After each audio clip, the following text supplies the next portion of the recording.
now, Westwood One Entertainment proudly presents Casey's Top 40, brought to you by 1-800-COLLECT, the way to call collect. Dial it instead of 0.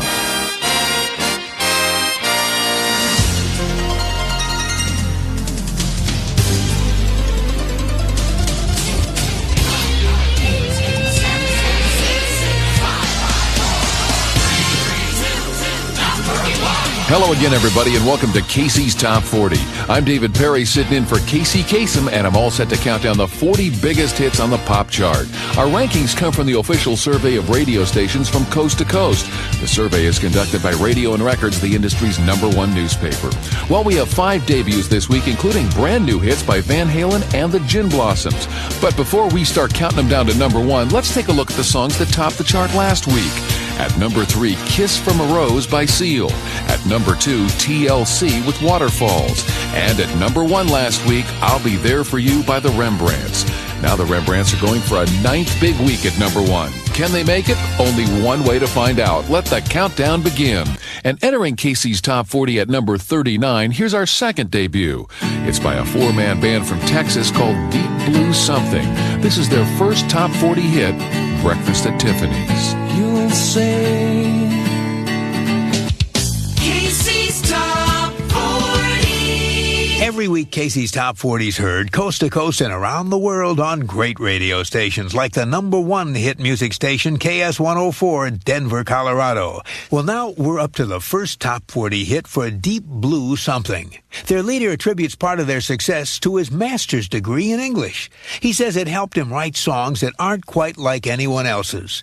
Todd Pipes earned his bachelor's degree at Sam Houston University in Texas. He went there on a music scholarship, and aside from learning to be a skilled bass player, he also learned about composition, music history, and arrangement. What's more, Todd became deeply involved with jazz, playing in the school's jazz ensemble. After that, he went to the University of North Texas and earned a master's degree in English. And when he began to combine his studies in music with his studies in English, things really began to click for him, especially as a songwriter. Todd says that as he analyzed different song lyrics, he began to discover that many songwriters write everything in what are called couplets, where it's obvious what the next line is going to be because of the rhyme scheme. From his knowledge of English, Todd decided to use different, less obvious forms of writing, like blank verse and iambic pentameter. And Todd says, quote, "That's one reason our songs sound different than what you hear every day," unquote. 8 weeks ago, a song Todd wrote for his group Deep Blue Something became their first Top 40 hit. And this week it moves up 2 notches to number 20 on Casey's Top 40.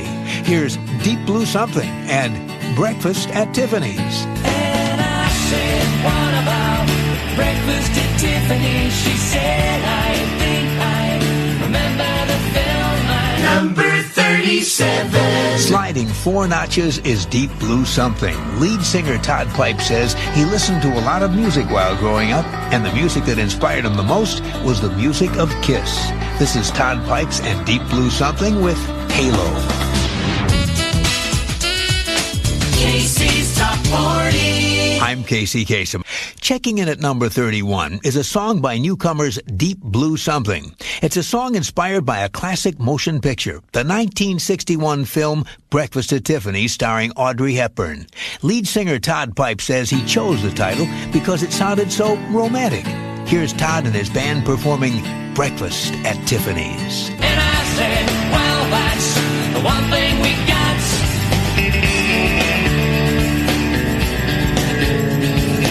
America's Top Hits. 6 years ago this week, back in 1995, one of the top hits in the USA was by the band Deep Blue Something, a group whose name sounds deeply cosmic, but they say it's actually deeply meaningless.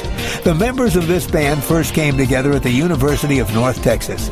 At first, they called themselves Leper Messiah, but it didn't take long for them to realize they needed a better name than that. And one day, it just came out of the blue. Guitarist Todd Pipes had written a bluesy instrumental for the band. He asked them what they thought of it, to which drummer John Kirkland responded with an offhanded remark. He said, "Oh, how about Deep Blue Something?" Todd asked him what that meant. He said, "I don't know. Doesn't mean anything, I guess." It may have just been random, but they liked it. And eventually, it became not just the name of a song, but the name of the group as well. A group who had one of the top hits in the USA 6 years ago this week. Here's Deep Blue Something with Breakfast at Tiffany's. From 6 years ago this week, that was one of the top hits in the USA. Deep Blue Something with Breakfast at Tiffany's. I'm Casey Kasem.